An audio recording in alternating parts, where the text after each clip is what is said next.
Buenos días. El tema que vamos a presentar a continuación es la lixiviación.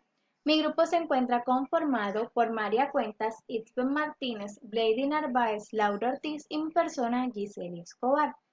De manera introductoria vamos a hablar acerca de qué es la lixiviación y de este proceso de lixiviación. La lixiviación es la disolución de un componente que forma parte de un sólido, empleando un disolvente adecuado, en el que una parte del sólido es insoluble. A esta parte que es insoluble se le llama inerte. En este proceso de lixiviación de polvos de fundición y recuperación de cobre tenemos dos etapas de lixiviación, 1 y 2. Los polvos fundidos es el sólido que va a entrar a hacer contacto con el disolvente. Dentro de este polvo fundido se encuentran unos sólidos que no van a ser disueltos, que son a los que llamamos inertes. La lixiviación se puede determinar también como una operación de transferencia de masa por la cual se extrae uno o varios solutos mediante la utilización de un solvente líquido. Debemos también tener en cuenta que es necesaria la separación de la disolución y del resto del sólido. El éxito de la lixiviación depende mucho del tamaño de la partícula. La lixiviación depende del tratamiento anterior o previo a esta. ¿Cuáles son esos tratamientos previos? La trituración y la molienda son uno de estos tratamientos, los cuales ayudan a que se acelere la acción de lixiviación. Sin embargo, cuando el soluto se absorbe sobre la superficie de la partícula sólida, no es necesaria la trituración. El tamaño de la partícula es una de las variables que se deben tener controladas, dado que de esta depende el contacto con el solvente y si el tamaño de partícula es adecuado, facilita también la extracción. Cuando tenemos partículas muy pequeñas, surgen aglomerados y esto hace que se arrastren los sólidos a través del solvente. Las etapas de lixiviación son las siguientes: contacto, separación y extracción. Con la primera tenemos que un solvente entra en contacto con la matriz sólida, como lo veíamos en el ejemplo anterior. La segunda etapa se hace uso de un solvente para disolver una sustancia o un soluto. Y por último está la extracción, que es la remoción del soluto. Existen varios solventes, pero el ideal es el agua, dado a que a su bajo costo, a que no es tóxica, a que no es inflamable, mas sin embargo, muchas veces no tienen la capacidad de extracción adecuadas para algunos solutos. Estos son algunos de los solventes que también son utilizados además del agua: el alcohol para extracción de pentinas, de goma y los solventes orgánicos para extracción de grasas y de aceites. A continuación tenemos la lixiviación a nivel de la industria. La mayoría de los minerales útiles se encuentran en formas de mezclas. Estos se encuentran con otros componentes que no son deseables. Mediante la lixiviación se extrae el material valioso, como lo puede ser el oro, la plata, entre otros. La lixiviación juega un papel muy importante dentro de los procesos metalúrgicos, pero también es utilizada en productos orgánicos naturales, los cuales se separan de su estructura natural mediante la lixiviación, como lo es el caso del grano de café, de las semillas de lino, de algodón y de la remolacha. Otra de las variables que tenemos que tener controladas es la temperatura, debido a que al aumentar la temperatura aumenta también la solubilidad del sólido y aumenta también el coeficiente de difusión. Tenemos que tener en cuenta que a temperaturas muy elevadas los sólidos tienden a perder algunas propiedades. Y también, por lo menos acá en el caso del ejemplo con la remolacha, dice que a temperaturas elevadas puede producirse la lixiviación de cantidades excesivas del soluto indeseado. En el caso de la lixiviación bacteriana o en el caso de la biolixiviación, tenemos que tener también controlada la temperatura, dado que las bacterias crecen en un rango entre 5 y 45 grados. Con esto también tenemos un dato adicional que la biolixiviación utiliza un pH entre 1.5 y 3.5. Ahora hablaremos sobre los métodos de lixiviación, que los podemos ver en dos casos: lixiviación en situ y lixiviación a la intemperie.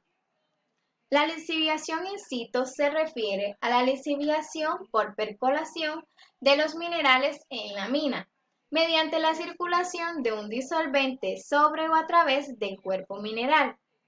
Y también tenemos la lixiviación a la intemperie, que se da en minerales con bajos contenidos, cuyo valor de mineral no garantiza el gasto ni de molienda ni de trituración, por lo cual la lixiviación se da en formas de rocas extraídas de la mina, las cuales se colocan en grandes montones y sobre un terreno impermeable. Ahora hablaremos sobre algunas aplicaciones que se pueden dar de la lixiviación. Esta se puede ver a nivel de la industria, de la minería, de la ecología, para la extracción de colorantes, extracción de café, en la geología y en la extracción de metales. Para la metalurgia, la lixiviación aplica para trabajar los minerales oxidados. Se realiza la lixiviación de minerales sulfurados por cobre como medio de lixiviación bacteriana o de biolixiviación, de la cual hablaremos posteriormente. En la agricultura se puede ver en los riegos cuando este se hace con aguas con altos contenidos salinos, donde existen precipitaciones anuales razonables. Este proceso de lixiviación agrícola o en la agricultura se lleva a cabo de forma natural mientras llueve. En la geología es el proceso de lavado del terreno o de la capa geológica por agua. También puede darse por placas ácidas encontradas en sales que disuelven casi cualquier material sólido. También tenemos la ecología. Este también es un proceso bastante natural que indica el desplazamiento hacia los ríos y mares de los desechos y excrementos de contaminantes como lo son fertilizantes. Este sucede como un fenómeno de desplazamiento de nutrientes que usualmente es provocado por la deforestación antropogénica. Y por último tenemos la biolixiviación, que esta es asistida por microorganismos los cuales funcionan como catalizadores. La biolixiviación es una técnica que se utiliza para poder recuperar metales tales como el cobre, la plata y el oro. A este también se le puede dar el nombre de biohidrometalúrgica. Ahora veremos algunos ejemplos aplicados a la industria. El primero es la producción de azúcar. Esta se separa por medio de la lixiviación con remolacha y agua caliente. La remolacha viene siendo el sólido, mientras que el solvente es el agua caliente.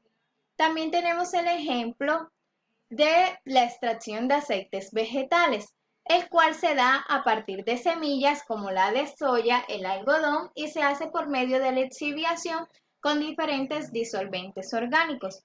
Y por último tenemos la extracción de colorantes. Este se puede hacer a partir de materia sólida por medio de la lixiviación, ya sea con alcohol o con soda. Ahora vamos a hablar acerca de la retención del líquido después del drenado. Si vemos la imagen que está a nuestra derecha, podemos imaginarnos una columna de relleno de sólidos granulares, donde esta va a comenzar el proceso de drenado, y a medida que va drenándose el agua por efecto de la gravedad, desde la parte superior se va llenando de aire todos esos fracciones de vacío. Tenemos que el proceso de drenado, el flujo va cayendo gradualmente y después de un periodo relativamente largo ya no ocurre drenado. Sin embargo, aún quedan alguna cantidad de líquido eh, entre los vacíos, entre sólido y sólido. La fracción de volumen vacío que aún está ocupado por el líquido se denomina saturación residual y se identifica con la letra S. Esta saturación residual se refiere únicamente al líquido que está en la parte exterior de la partícula sólida. No se refiere al líquido que puede haber retenido la partícula mediante sus poros.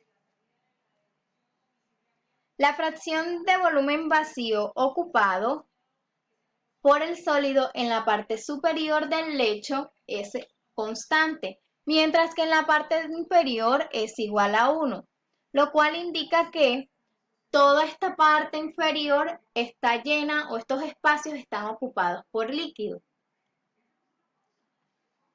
También tenemos que la altura de desagüe Z sub D se define como el promedio entre el rango desconocido de Z sub 0